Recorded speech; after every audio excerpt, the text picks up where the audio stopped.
Don Diego Valverde tiene la palabra.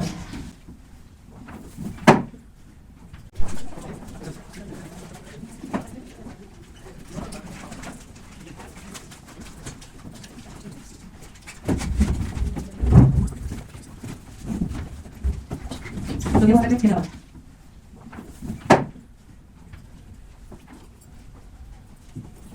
Excelentísima señora directora de la Academia Boliviana de la Lengua, ilustres académicos, señor director del Centro Cultural de España en La Paz, señor coordinador general de la Cooperación Española, señoras y señores.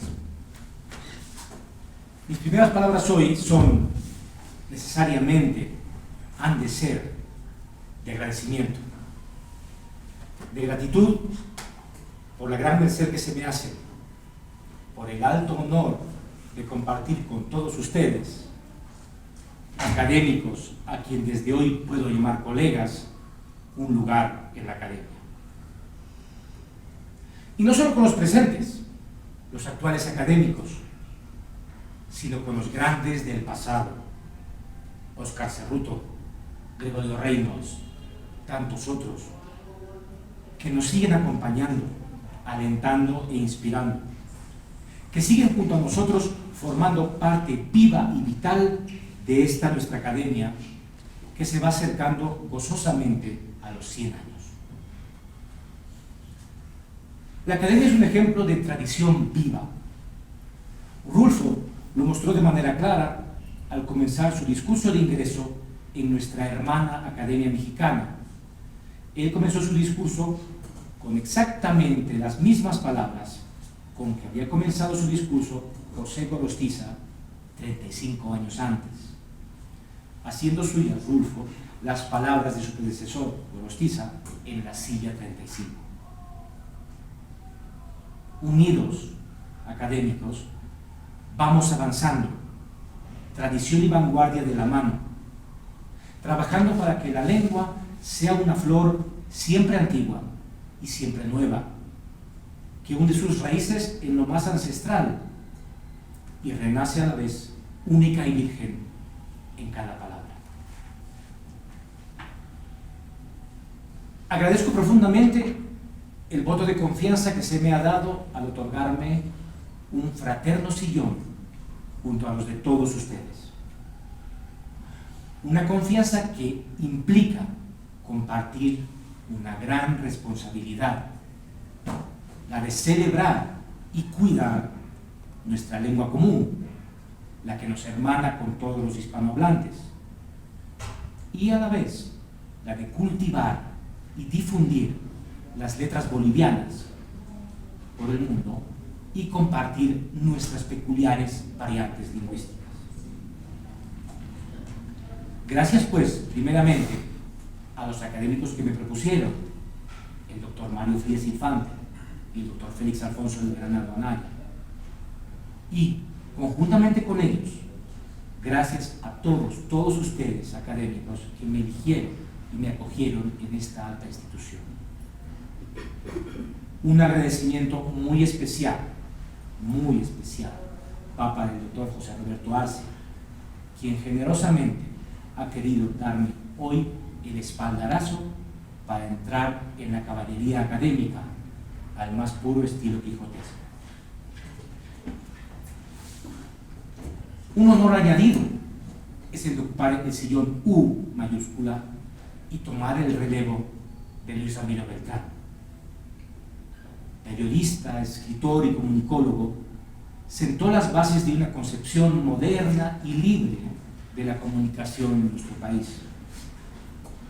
Durante casi 4 décadas, el doctor Beltrán llevó el buen nombre de Bolivia por todo el mundo: Perú, Costa Rica, Ecuador, donde fue Premio Nacional de Teatro, Colombia, donde compiló una antología de poetas bolivianos, entre otros muchos países. Todos supieron de su excepcional valía. Gracias a sus muchos méritos, recibió el primer Premio Mundial de Comunicación Marcel McLuhan. Fue condecorado con el Cóndor de los Andes.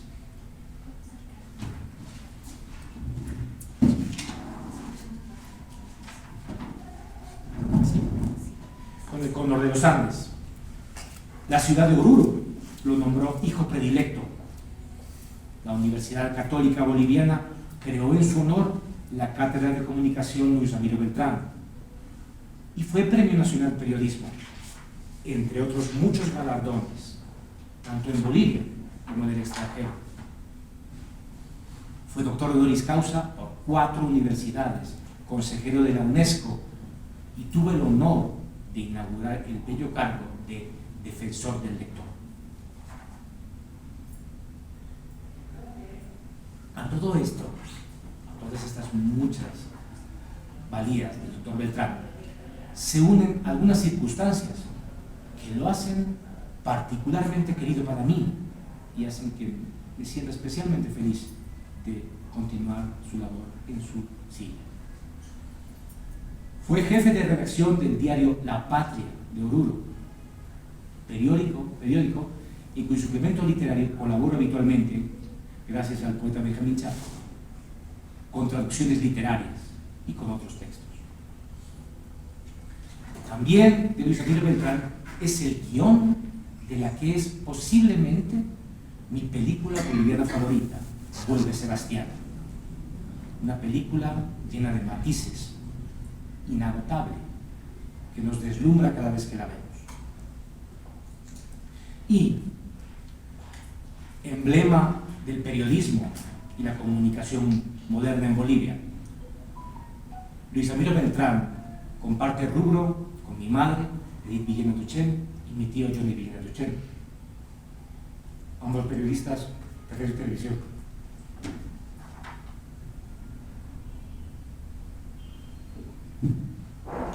Llevándolos dentro de mí, orgulloso de mi sangre potosina, recibo con ellos y de su mano el honor de este sillón.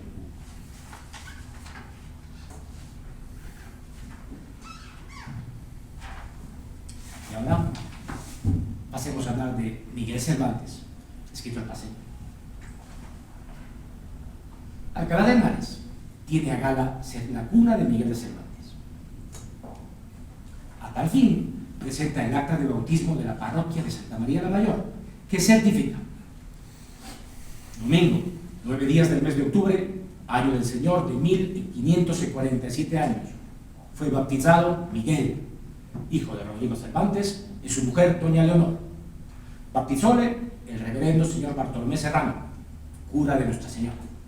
Testigos: Baltasar Vázquez, sacristán, y yo, que le bauticé, me firmé de mi nombre, Bachiller Serrano. Confiemos pues en el documento y, descartando que el sabio Frestón haya robado y cambiado los libros de la sacristía, aceptemos que es tan auténtico y verdadero como la partida de nacimiento de Pierre Menard, oriundo de Nimes, como bien sabemos. Lo que no sabe todo el mundo, y debería saberse y conocerse más, es el hecho de que Cervantes también es paceño. Dirá, ¿cómo se puede ser de 2 sitios? Se puede. De 2 y hasta de 3. O quién sabe cuántos, según las vidas que nos sean dadas, según las vidas que la vida, el entendimiento o el corazón nos regalen. ¿Quién podrá afirmar con tajante seguridad de dónde es Macrol el Gaviero? ¿De dónde es Joseph Cardáfilos? Alcalá de Henares es la patria chica de Cervantes de manera fortuita, por mero don del destino. La ciudad tuvo esa gracia, sin necesidad de trabajar por merecerla. Realmente no sabemos con certeza en qué casa nació. La casa de Cervantes, que se muestra al público, es un edificio construido en el siglo XX, siguiendo la traza de las casas alcalines tradicionales, para que el espectador, el visitante, pueda hacerse una idea de cómo era la original. Sí es auténticamente cervantina la casa de Valladolid, que está al frente de la calle Licenciado Vidriera. ¿Se imagina poder decir vivo en la calle Licenciado Vidriera número 7? Poder ponerlo en tu tarjeta, en tus cartas. Vivía Cervantes muy cerca del Hospital de la Resurrección, donde los perros Scipione y Berganza llevaron a cabo su coloquio y su novela. Cervantes nació en Alcalá de Henares tal como nació en su familia y no en otra. Es algo que le fue dado, que no decidió ni escogió. Pero sí hubo otros lugares a los que quiso libremente, tal como el corazón escoge cuando nos enamoramos. Lugares que eligió por decisión propia, por querencia, por escogencia, como tan bellamente dicen nuestros hermanos de la Nueva Granada. Sus tres amores, sus tres destinos elegidos, estaban en América: Cartagena de Indias, la región del Soconusco, actual Guatemala, y La Paz. Bueno, ¿y por qué esa preferencia ultramarina? Por una cuestión de lógica. Acá don Miguel se entiende con todo el mundo. Acá en cualquier pensión, mediodía por su almuerzo, puede decir: páseme por favor la Alcusa. En la península lo mirarían con cara rara. El último que usó en la península la palabra Alcusa fue Damaso Alonso, en Su mujer con Alcusa. Y cuando Cervantes diga su merced, se van a reír desde el Toboso a Madrid, o van a pensar que es un actor que anuncia el corral de comedias de Almagro. Pero en Chiquinquirá, en Tunja o en Villa de Leyva, los saludarán como un parroquiano más. Y si Cervantes pregunta ¿dónde hacen un buen jigote?, en España van a pensar que está diciendo una mala palabra. Acá en La Paz, en cambio, le indicaremos de inmediato una buena santeñería, como la que está en su propia calle, en Sopocachi. ¿Por qué? Porque manejamos con soltura y de manera cotidiana el Covarrubias, en el que se indica que jigote es la carne asada y picada a menudo, y particularmente la pierna del carnero, por ser más a propósito, a causa de la mucha pulpa que tiene. Es nombre francés jigote, que vale pierna. Y algún paseño, avesado, reconociendo a don Miguel y haciendo notar que ha leído las aventuras del ingenioso Hidalgo, continuará citando el tesoro de Covarrubias con especial énfasis, diciendo: conviene saber, jigote, aparte, la que es muslo en el hombre, y así pienso en la palabra quijotes, que son la armadura que cae sobre el muslo. Esta palabra está corrompida de jigotes, la armadura de los muslos, como la de la rodilla abajo se llaman grebas.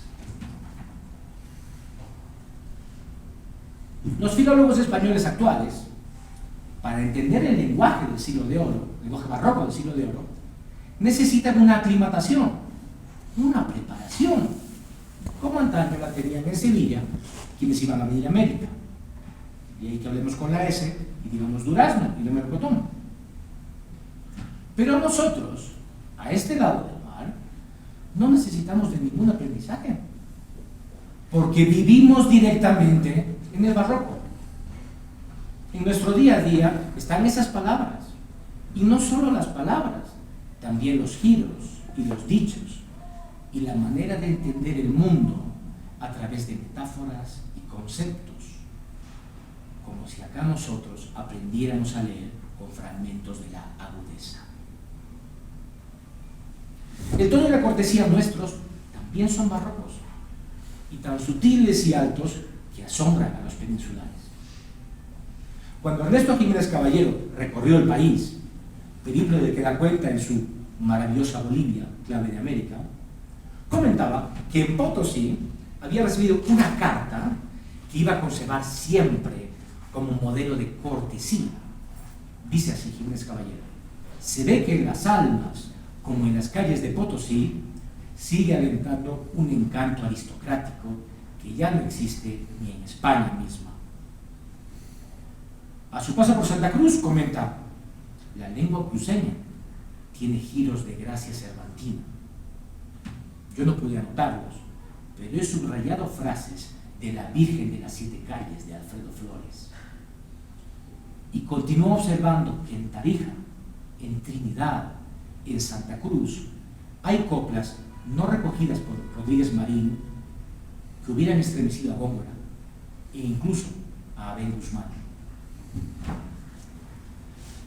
José Emilio Pacheco hablaba de una experiencia graciosa y muy reveladora cuando preparó en México una adaptación de El cerco de Numancia.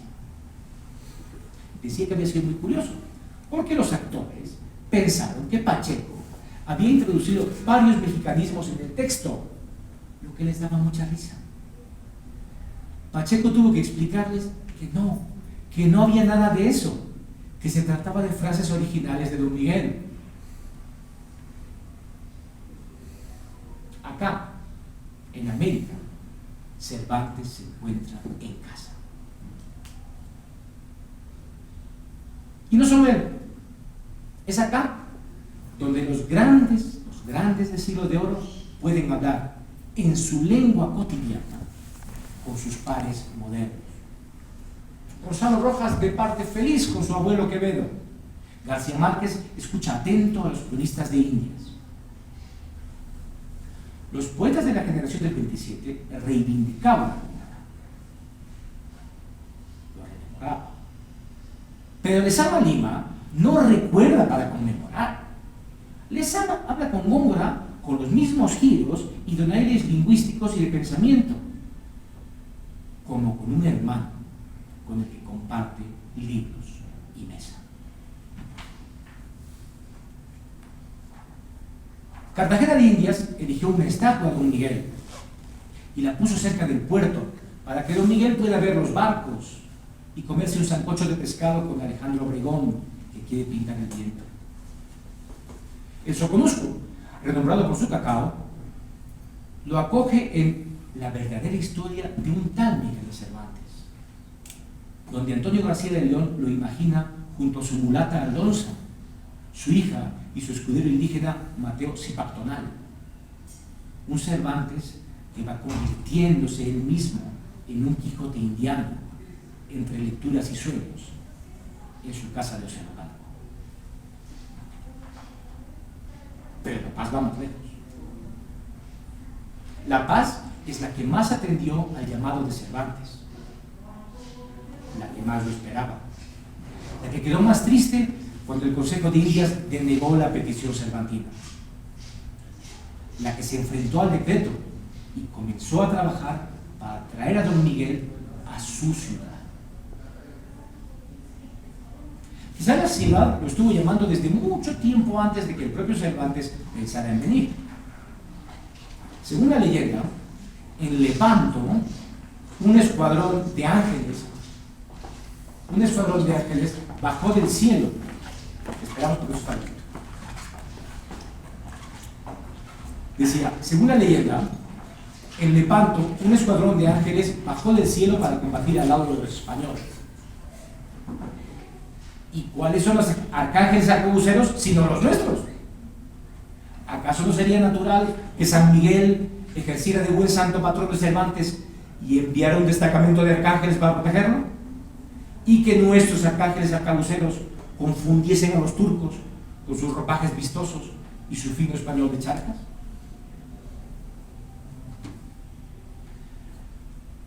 En cuanto Cervantes asoma por La Paz, los primeros Quijotes, los paseños lo reciben y lo adoptan. Tal como sucedería a Álvaro Mutis cuando fue a Cádiz.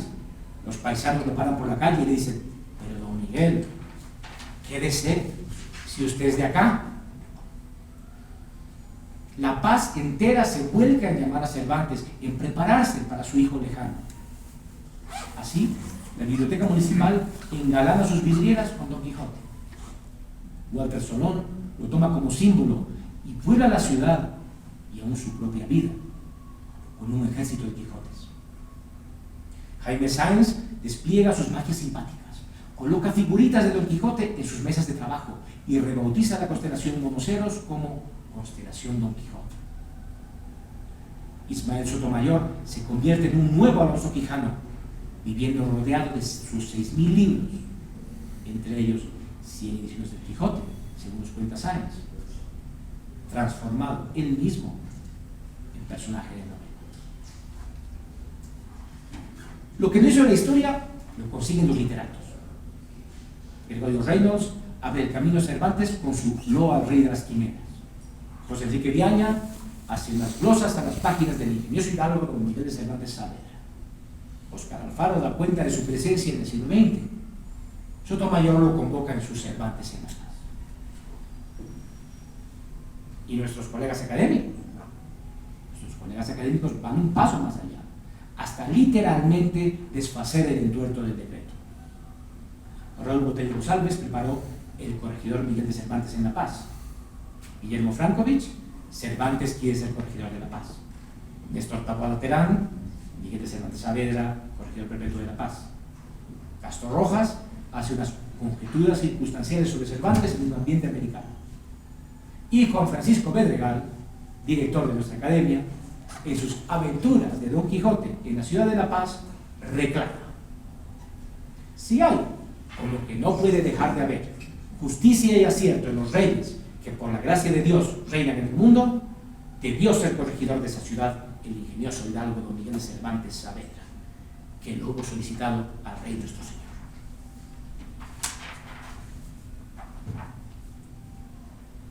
Nuestros gobernantes llevan por fin a cabo lo que propugnaron y predijeron los escritores. Y surge el Decreto Supremo número 05607, que dice: considerando que don Miguel de Cervantes Saavedra, el insigne autor del Quijote, pidió al rey de España en 21 de mayo de 1590 le fuera concedido el cargo entonces vacante de corregidor de la ciudad de La Paz, que el 6 de junio de 1590 el Consejo de Indias, mediante su relator, el doctor Núñez Morquecho, negó la solicitud del glorioso soldado, privándolo del justo premio a los relevantes servicios prestados a la defensa de la cristiandad, que después produjo una obra literaria que constituye el más alto monumento del idioma castellano y un motivo de legítimo orgullo para todos los países que hablan ese idioma, que es justo y honroso rendirle homenaje inscribiendo su nombre entre los de aquellos que gobernaron la ciudad de La Paz e hicieron posible su adelanto. Decreta. Artículo: confírmase el acuerdo tomado por la Honorable Alcaldía Municipal de La Paz, nombrando corregidor perpetuo de la ciudad de La Paz a don Miguel de Cervantes Saavedra. Artículos: señálase para el próximo 20 de octubre la ceremonia protocolar de investidura que, de acuerdo a ordenanza especial, se realizará en la Honorable Alcaldía Municipal de la ciudad de La Paz.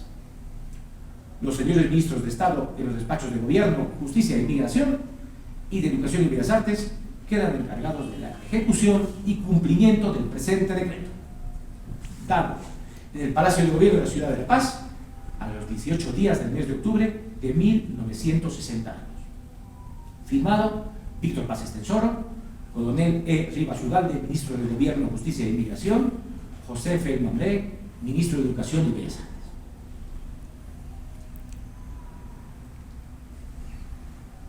Corregidor perpetuo, alcalde eterno. Ninguna ciudad en el mundo ha hecho jamás nada semejante ni parecido por un escritor: entregarle las riendas de su destino. La ciudad poniéndose en manos del novelista para que la gobierne, para que le confiera la coherencia y el sentido de una obra de arte, para que la escriba no se escriba y se escriba él mismo dentro de la ciudad, para que las calles sean renglones y la ciudad se convierta en una novela eterna. Tal como hacían los duques en el Quijote, el presidente Paz Estensoro pliega la realidad a la literatura. Sigue así el mandato de Novalis cuando decía: hay que romantizar el mundo.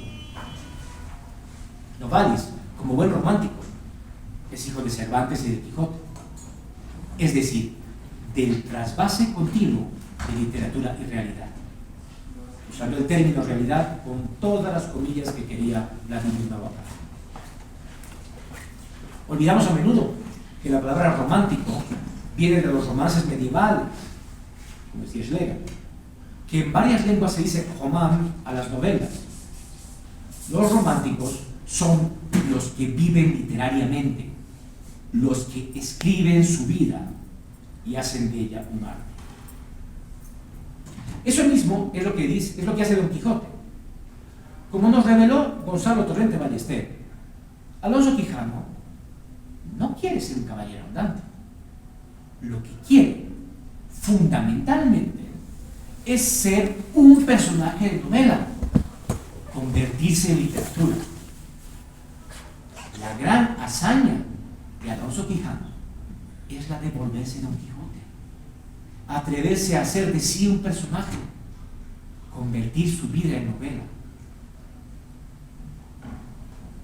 El lector máximo, Alonso Quijano, quiere hacerse libro. Cuando ha fatigado su biblioteca y ha leído todos los libros, da un paso más, el paso decisivo, y se convierte él mismo en libro para seguir leyendo, para seguir leyéndose.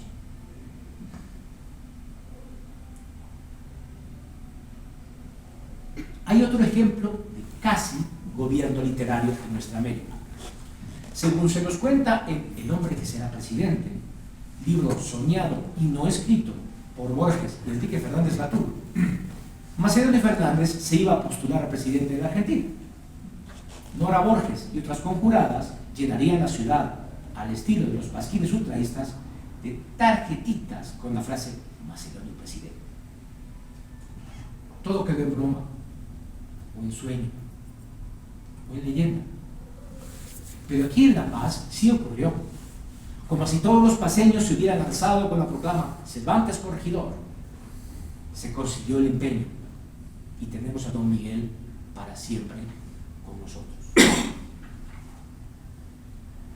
Hay signos sutiles de que Don Miguel está feliz con él. Hay una editorial argentina afamada por albergar la obra de dos escritores, son sus mayores escritores de esta editorial, dos escritores de la doble estirpe de Cervantes y de Alonso Quijano, Macedonio Fernández y Juan Carlos Onetti.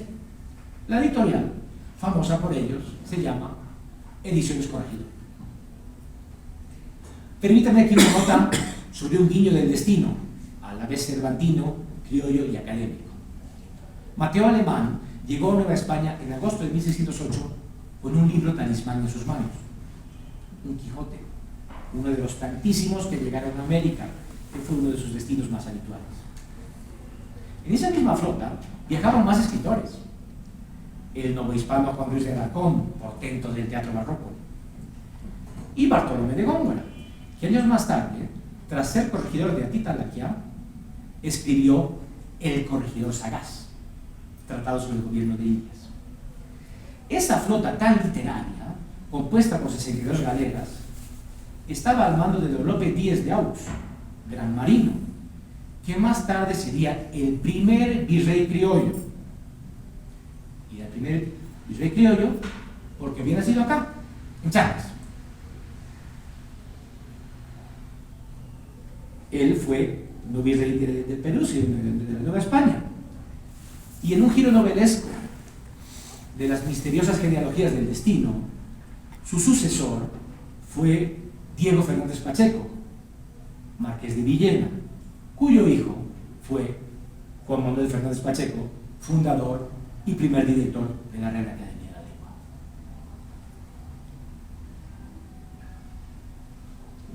Jorge Teillier, el gran Jorge Teillier, observa que, curiosamente, los poetas son buenos funcionarios.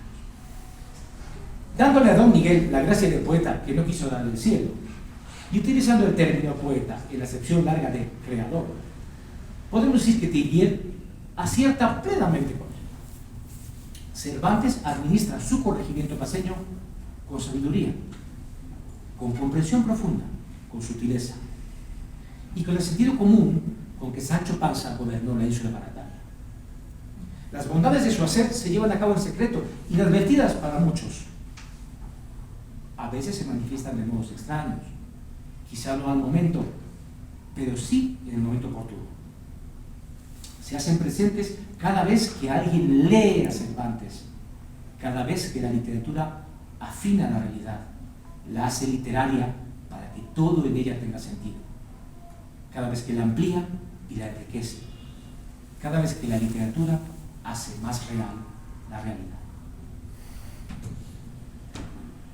El territorio del corregimiento de Cervantes se hace cada vez mayor, se va abriendo, se va extendiendo desde la ciudad de La Paz, se ensancha en el tiempo y en el espacio. Su perpetuidad avanza también hacia atrás, deshaciendo las frágiles fronteras del tiempo. Y su espacio va anexionando territorios que se ofrecen al paso literario de Don Miguel. En todas partes piden las obras cervantinas, que llegan desde La Paz a todo lugar, en sobres con estampillas que llevan la efigie de nuestro corregidor.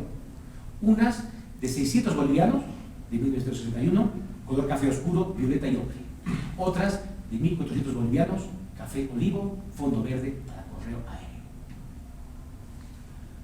Los primeros en solicitar a Cervantes que los incluya en su corregimiento son, como es natural, nuestros hermanos hispanoparlantes.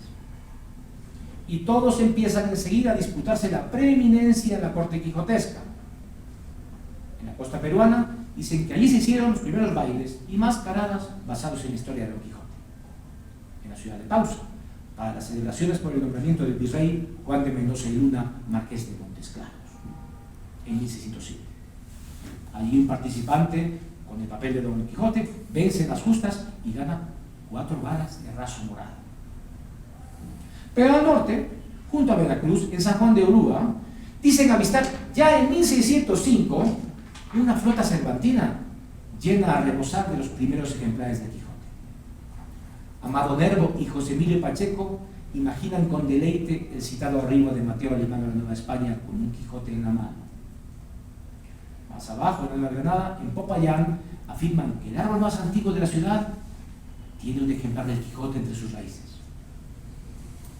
Otra vez, en Nueva España, en Guanajuato, aseguran que allí, con ellos, está la tumba de Don Quijote.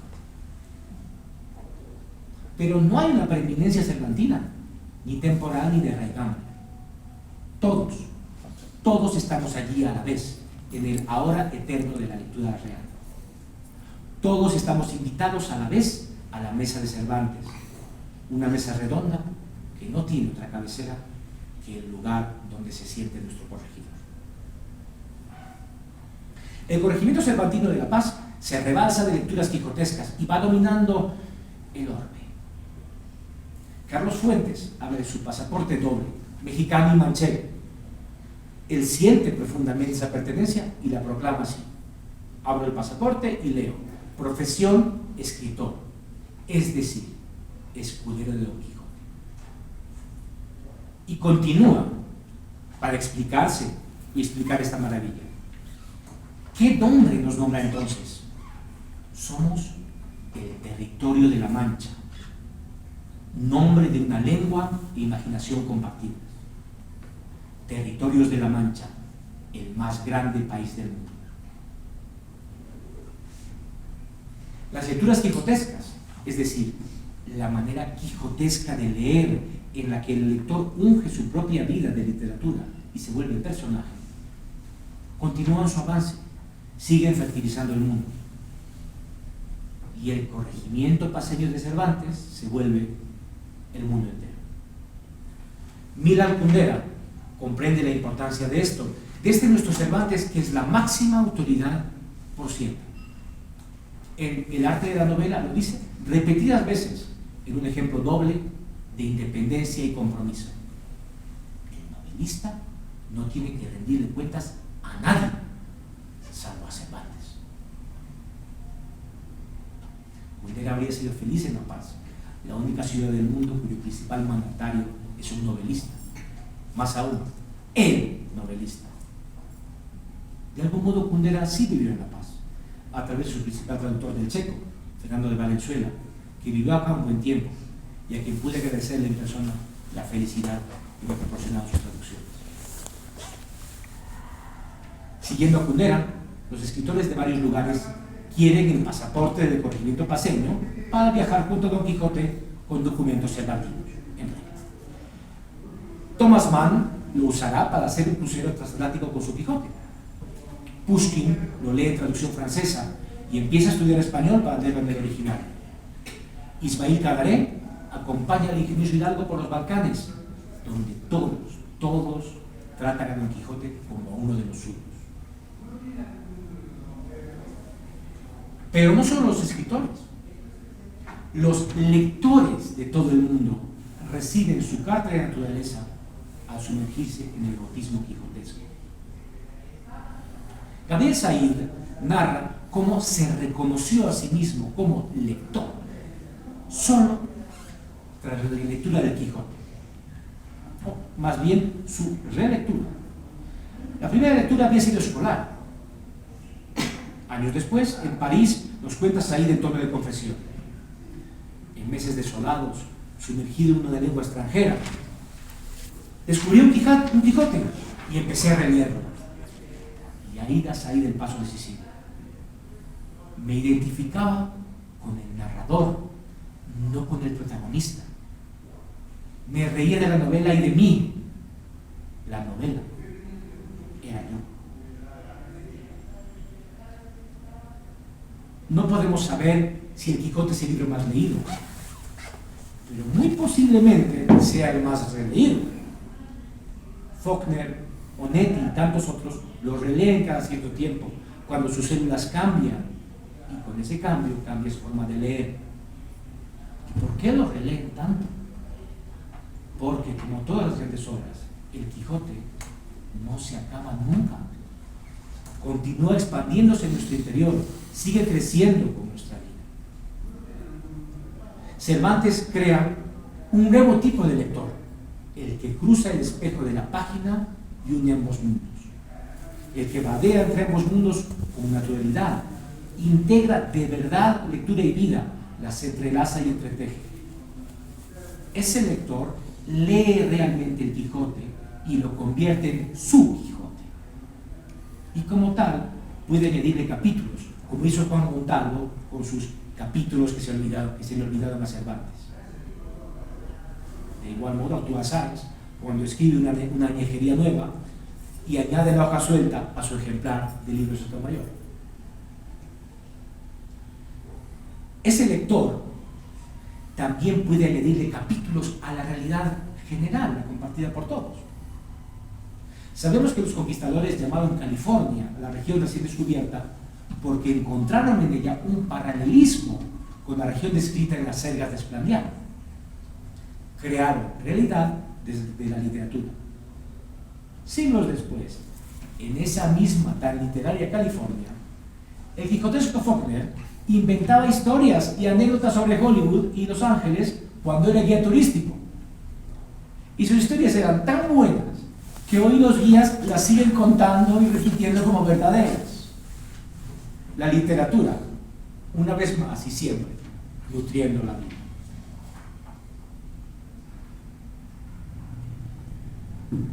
Pero nada se iguala con la paz y su corregidor perpetuo. Cervantes gobierna la ciudad con secretos hilos, con misteriosos renglones. Su estatua preside la Plaza de España, en la que los niños van de la vendedora de maní a los helados de canela. Y unos pasos más allá, la calle Cervantes ejerce de secreta arteria literaria, rica en siglos. En un extremo, la Plaza Adela Zamudio, que a su vez se abre en calles de poetas. En el otro, la calle Quintín Barrios, en la que Jaime Sanz fue feliz. Y a lo largo de la calle, cuando sigue la vereda, el lector paseante encuentra en varias de las casas un arbusto aromático que ha visto en otra parte, en la casa de Cervantes de Valladolid. Desde ese secreto corazón de la paz parten las ramas que unen los lugares cervantinos del mundo. Todos los lugares en los que alguien está entrando en un libro para vivirlo, para leerlo y leerse, para revivir una y otra vez el rito creador de la lectura. Muchas gracias.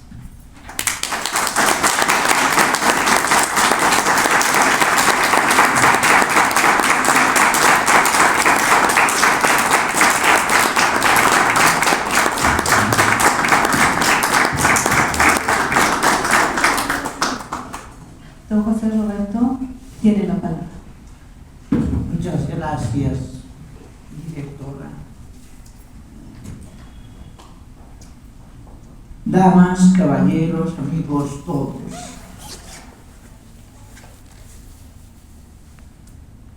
Acabamos de oír el discurso de ingreso de un nuevo miembro numerario a nuestra casi centenaria Academia Boliviana de la Lengua. Si se ha advertido bien, él no viene solo. Él viene justamente acompañado de un huésped de honor, el ilustre amigo y paisano, ya lo entendemos ahora, paisano nuestro, don Miguel de Cervantes Saavedra. La tesis central de nuestro recipendiario consiste, si he interpretado bien, en que el ilustre personaje que lo acompaña tiene por lo menos 3 roles o papeles que lo emparentan con nosotros. Primero, que es paceño de adopción.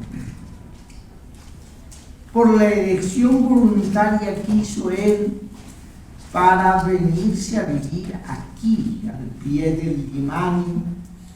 Segundo, que es escritor, literato de renombre universal,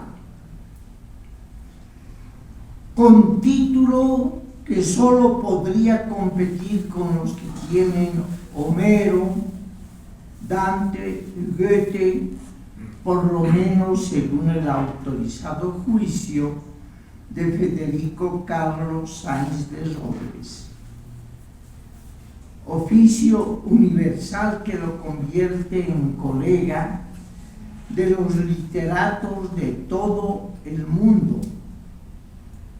Y tercero, que es un gobernador letrado, que tiene el mando político y militar de su ciudad de adopción en su calidad de político literato, de los que hay muy pocos en nuestra historia.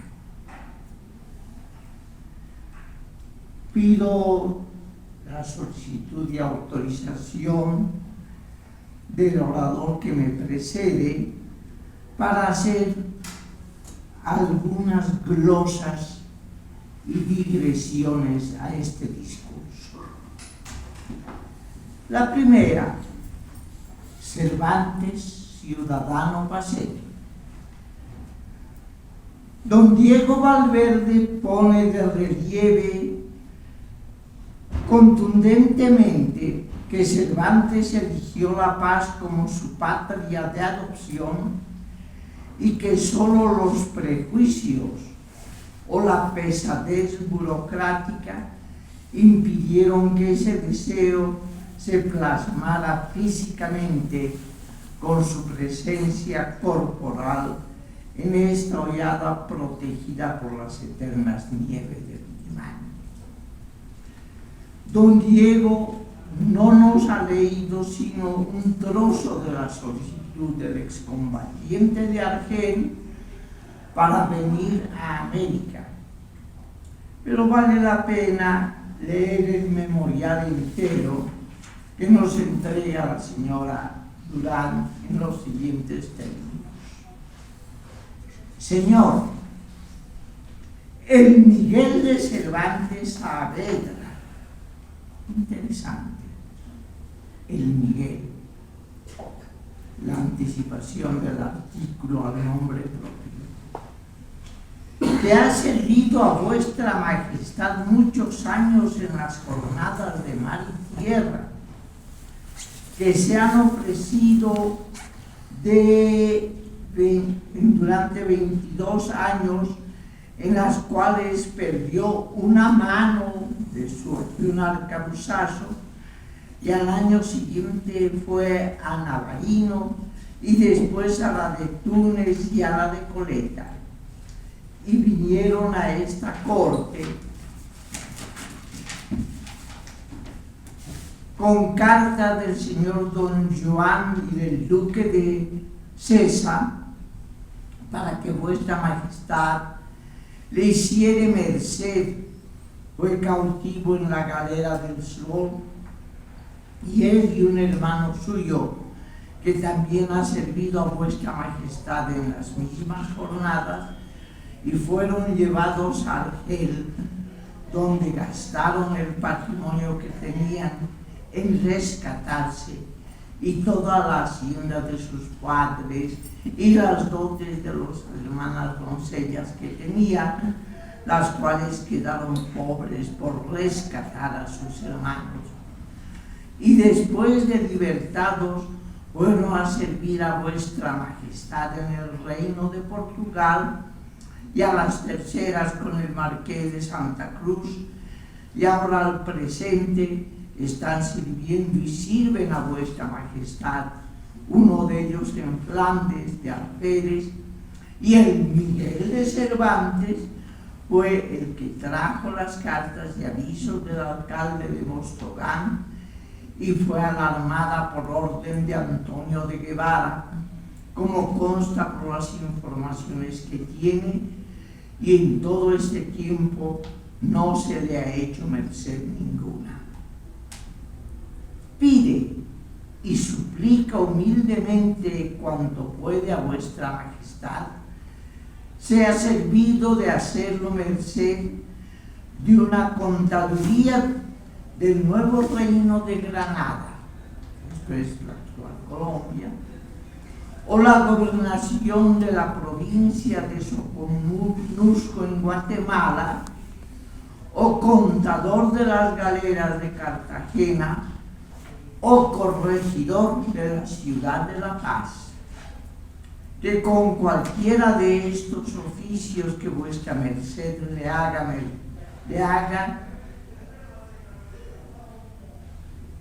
porque podrá satisfacerse, porque es hombre hábil y suficiente y benemérito para que vuestra majestad le haga merced, porque su deseo es continuar siempre en el servicio de vuestra merced y acabar su vida como lo han hecho sus antepasados. En ellos recibirá mi merced. Madrid, 21 de mayo de 1590. La mención del día la asegura quien copia el lacónico y burocrático decreto del Consejo de Indias. Busque por acá en qué se le haga merced. Madrid, 6 de junio de 1590. Firmado el doctor Núñez Morquecho. Más de 4 siglos y medio permaneció inactivo el proceso hasta que, por disposición de la municipalidad del gobierno de la Municipalidad de La Paz y del gobierno de Bolivia, mediante el decreto ley 5607 de 18 de octubre del 60, se dictó que se lo nombrara corregidor perpetuo de la ciudad de La Paz a don Miguel de Cervantes Saavedra. A tiempo de solicitar su asignación, Cervantes era simplemente un meritorio soldado y ciudadano español. A tiempo de hacerse la designación póstuma a perpetuidad como corregidor de La Paz, es ya uno de los genios de las letras universales, por tanto con presencia mundial.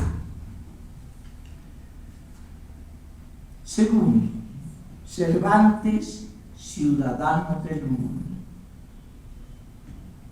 Curiosamente, esta adscripción local de corregidor de La Paz comparte con la evidencia insinuada unánimemente por todos los críticos de ser también ciudadano universal, cuya patria es el mundo entero.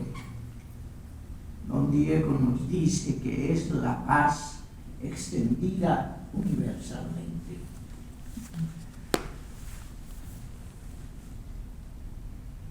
En su partida de bautismo no se anotó la fecha exacta de su nacimiento, pero el hecho de que el 29 de septiembre haya sido es la fiesta de San Miguel, y el párvulo, el niño bautizado como Miguel pocos días después, nos conduce a la servidumbre de que él nació un 29 de septiembre. Traspuso las fronteras de su patria de origen, al parecer por la primera vez en 1568, cuando apenas tenía 21 años. Se fue a Italia y allá se hizo soldado para militar contra los moros.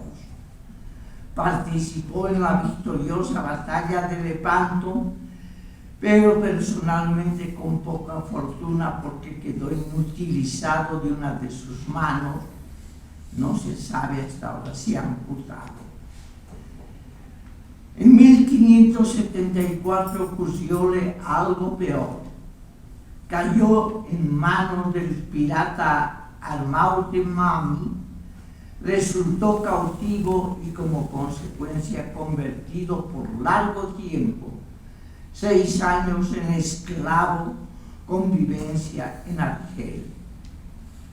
Regresó a España en 1580, tenía ya 34 años, y lejos de ser premiado con honores y recompensas materiales, sufrió más bien las inclemencias de la pobreza y el marginamiento de las funciones públicas. Traspuso nuevamente la frontera al Portugal, por necesidad, es curioso, por necesidad, se hizo escritor, dramaturgo y comediante, cultor del género teatral, el más accesible a los vagos y desocupados, con alguna buena suerte, pues en 4 años pone sobre tablas más de 20 comedias. Pero el destino histórico había reservado los lauros teatrales a otro genio, con quien no pudo competir Cervantes, a Félix Lope de Vega Carpio, algunos ratos amigo a medias, otros rival y a ratos hasta enemigo suyo. No tengo idea de cómo le fue con sus primeros relatos, con su novela pastoril La Galatea, en 1585. Lo que sí se sabe es que, perseguido por sus acreedores, devino en reo y prisionero, pues de nada habían servido sus solicitudes de servir en América.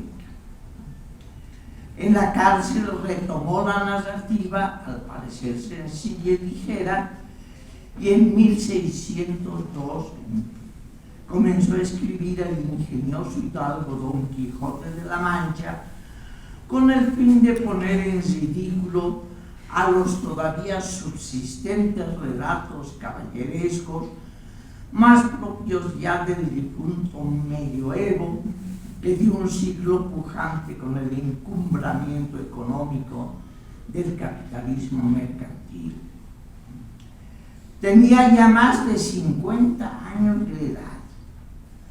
A diferencia de muchas obras literarias, Don Quijote no fue fruto de una súbita inspiración juvenil, sino un producto de una madurez ya muy avanzada. Esta obra consolida con la genialidad la literatura hispánica, pero es también la obra con la que Cervantes se convierte en genio universal. La edición príncipe del tomo 1 es de 1605, comienzos del siglo XVII, y la del segundo tomo cervantino, de 10 años después, de 1615. Según un anónimo biógrafo suyo, el mismo año de su primera edición se sucedieron otras 6. Bueno, el biógrafo dice 2 en Madrid, 2 clandestinas en Lisboa, 2 en Valencia y años después, en 1607, en Bruselas y de nuevo en Madrid en 1608. Cuando Cervantes vivía, aún no se tradujo al inglés, al francés, al italiano, no se tradujo sino al inglés, al francés, al italiano y al alemán. Fue un bestseller indiscutible. Su boom editorial internacional empezó en ese mismo siglo. Según datos recogidos de la colección Sedó de Barcelona, en el siglo XVII se publicaron cuando menos 53 ediciones, 30 de ellas en castellano, 10 en francés, 8 en inglés, 3 en italiano y 1 en alemán. No he podido hallar un cuadro estadístico moderno de las ediciones y traducciones del Quijote, por lo que acudo nuevamente a los datos de la colección Sedó de 1959. Hasta ese momento se contabilizaron 2.047 ediciones en 54 idiomas, siendo los más receptivos el francés, con cerca de 400, el inglés con poco más de 300, el alemán con 130 y el italiano con 84. Hay muchos, desde luego, que solo tienen muchos idiomas, que solo tienen 1 o 2 o 3 ediciones a lo sumo. Pero hay otros que cuentan con más. El catalán, por ejemplo, aparece con 12, el ruso con 14, el japonés con 34, el latín moderno con 3. Se sabe que el Quijote llegó a América el mismo año de su primera edición, vía México, donde fueron recibidos los primeros 262 ejemplares para difundirse en nuestro continente. Sin embargo, es recién en nuestra época que aparece la primera edición en idioma nativo de América. Fue en el año 2005 en que en el Perú salió la edición de Quijote en quechua, traducido por el doctor Demetrio Tupac Yupanqui. Sigue manteniendo el Quijote, la Biblia aparte desde luego, el récord de traducciones literarias que tenía hace medio siglo. Parece que no. Pareciera que el Principito de Saint-Exupéry le ha quitado ese récord, y además de otros autores incluidos o favorecidos por las circunstancias políticas. Valverde hace varias consideraciones sobre el impacto de Don Quijote no solo en la literatura, sino en los mismos roles o papeles del autor, los personajes y los lectores. La más importante de sus propuestas nos parece la relativa a que al traer a este mundo al ingenioso hidalgo, Cervantes creó un nuevo tipo de lector, un lector realmente del Quijote, que lo captura, lo aloja y lo incorpora en su propio espíritu y convierte en su Quijote, o sea que el lector del Quijote se siente con el derecho de completarlo como hizo Montalvo en Ecuador o actualizarlo como hizo Alfaro en Bolivia. Estas actitudes se dan principalmente en la segunda etapa de la universalización del Quijote y de Cervantes, principalmente en el siglo XIX. El Quijote es objeto de apropiación por casi todos los grandes escritores del mundo. Ya nos han mencionado algunos: Don Diego, Pushkin, Dostoyevsky, Mark Twain, Thomas Mann, que lo toman para sí. Bolívar se hermana con él a considerarse como uno de los tres majaderos de la historia. En Juan de la Rosa aparece el Quijote como la obra de lectura, como el libro de texto del protagonista, y solo es reemplazado por la proclama de la contraintuitiva de la paz. Sigmund Freud confesó al señor López Ballesteros haber aprendido el español con el deseo de leer el Quijote en su lengua original. Entonces hay mucha tela que cortar respecto a la universalidad del Quijote. Vamos a la tercera y última glosa: el político letrado. La tercera tesis de Valverde es que Cervantes, al ser nombrado corregidor perpetuo de la paz, se convierte en un político letrado, que, como dijimos hace un momento, hay pocos en Bolivia y en el mundo. El célebre Platón, que al hacer la analogía entre el ser humano individual y el ser social, la polis, había postulado que quienes tendrían que dirigir el Estado son quienes piensan y están a la cabeza, los sabios o filósofos. Desde entonces, cada vez que algún gobernante se hace letrado, o más bien que algún letrado se hace gobernante, entonces vienen las consideraciones sobre si no se está cumpliendo el postulado de Platón. Esto ocurrió, por ejemplo, en épocas más o menos recientes, con Juan José Arévalo en Guatemala,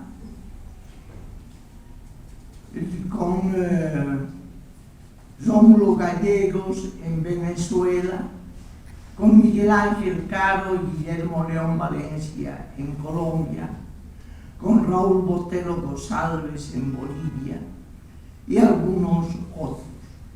Lo importante es que Cervantes, al asumir el corregimiento paceño, tiene ya en su cuerpo doctrinal cuando menos las valiosas experiencias y ordenanzas de su segunda criatura, de Sancho, que ejerció con éxito manifiesto el gobierno de la ínsula Barataria. No faltan en otros países personalidades artísticas convertidas en políticos. La lista de políticos que se iniciaron con la poesía o la literatura cubre a casi todos ellos, al propio Marx, al Che Guevara y a algunos otros autores. Y bueno, Por último, mencionemos al presidente Kennedy, quien es otro de los letrados políticos, reclamaba que los poetas deberían ser más políticos y los políticos tendrían que hacerse más poetas. Para bien o para mal, bueno, quién sabe. Personalidad y obra de don Diego Valverde Villegas. Hasta aquí vienen nuestras glosas a las tesis formuladas por nuestros recipiendiarios. Ahora hablemos un poco de él, del autor que entra en nuestra academia. Por fortuna no tenemos que hacer grandes esfuerzos, puesto que su biografía está expandida en los medios de Internet. Nació en Lima el 6 de abril de 1967 y es presentado en esas fuentes como poeta principalmente y con la triple nacionalidad de boliviano, peruano y español. Su calidad de boliviano de origen deviene de su ascendencia materna, con lo que queda satisfecha la parte burocrática de nuestros estatutos. Vale aquí la pena insertar una digresión.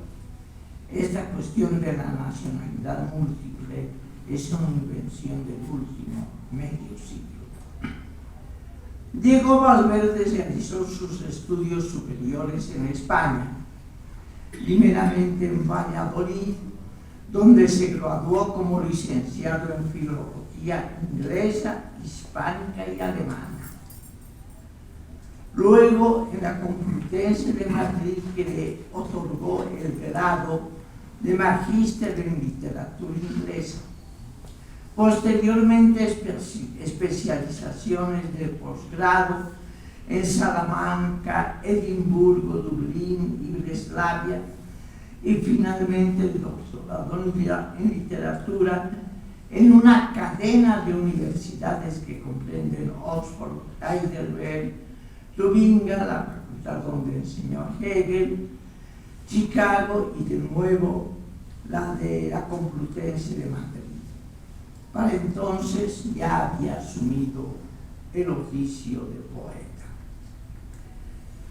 Se indica también en su currículum que fue profesor de lengua y literatura en varias universidades y especialmente en la mayor de San Andrés de la Paz, que del 2002 al 2004 trabajó en la Secretaría de Estado de Cultura de España, que en 2006 el Ayuntamiento de Valladolid lo hizo director de su Feria del Libro, cuyo cargo desempeñó hasta 2009, y que en 2010 se tomó la cátedra académica.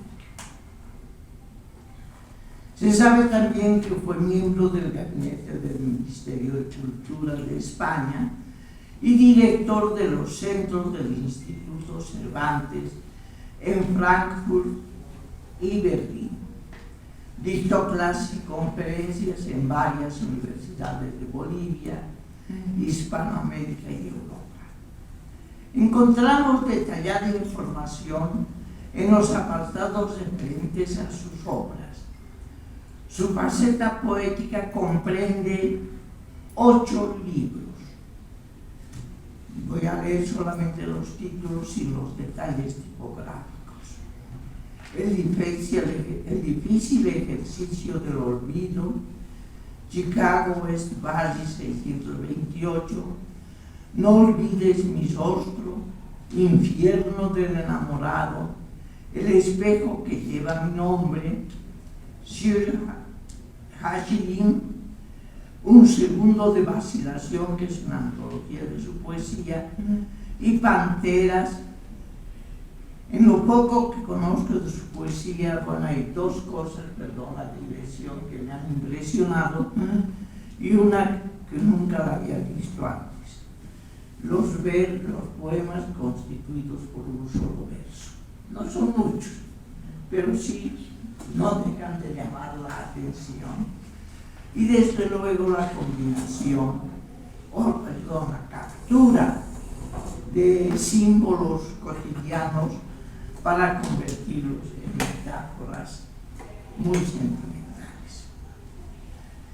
El segundo género de sus aficiones es el ensayo, que como género literario para mí es muy próximo a la poesía, pues ambos tienen como notorio rasgo común la reflexión sobre las cosas del mundo y de la vida.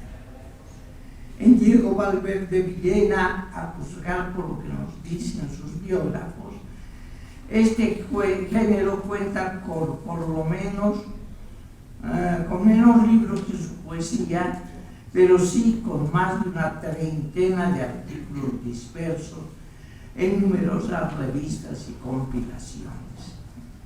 Entre esos libros están Para Catalina Micaela, Varado entre murallas y gaviotas, está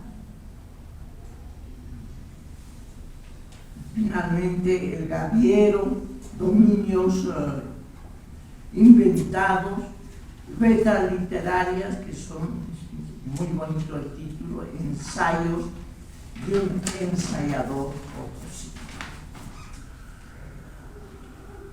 Una tercera faceta bibliográfica de su producción está constituida por su labor como editor literario.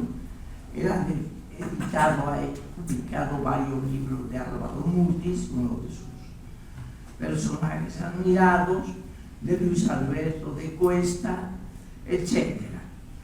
Y una cuarta y última faceta, de la que quiero poner cierto énfasis, está constituida por sus traducciones. Valverde es a todas luces un políglota consumado. Se sabe que es gran conocedor de divulgación del griego, del latín, que ha capturado las lenguas escandinavas y que ha traducido a nuestro idioma, desde el inglés, francés, alemán, italiano y portugués, por lo menos a una veintena o más autores, aunque no todos en forma de libro. Como libros hay dos de Sir Arthur Conan Doyle, existe El Paradiso y otros cuentos de terror, entre ellos La vida imperial de Rudyard Kipling, el creador del famoso Mowgli, el niño de la selva. Y desde luego hay una más que es El hombre de la arena, de Ernest Thaddeus Amadeus Hoffmann. De la gramática esencial publicada en el libro, no sé si es un libro o un artículo. Estos frondosos datos tomados de las citadas enciclopedias, principalmente virtuales, me conducen a dos sentimientos contradictorios. Por una parte, no sé de verdad si nuestra Academia de la Lengua, la cenicienta de las academias de la lengua española, por su pobreza y desamparo, sea un sitio amplio para su realización, o que más bien le quede demasiado estrecha. Y el segundo sentimiento es la confianza de que su incorporación a la ABL pueda realmente catapultarle en el mundo de las letras y de la cultura en general. Bienvenido, Diego, que en un rato más se convertirá en un nuevo colega nuestro. Y gracias a todos.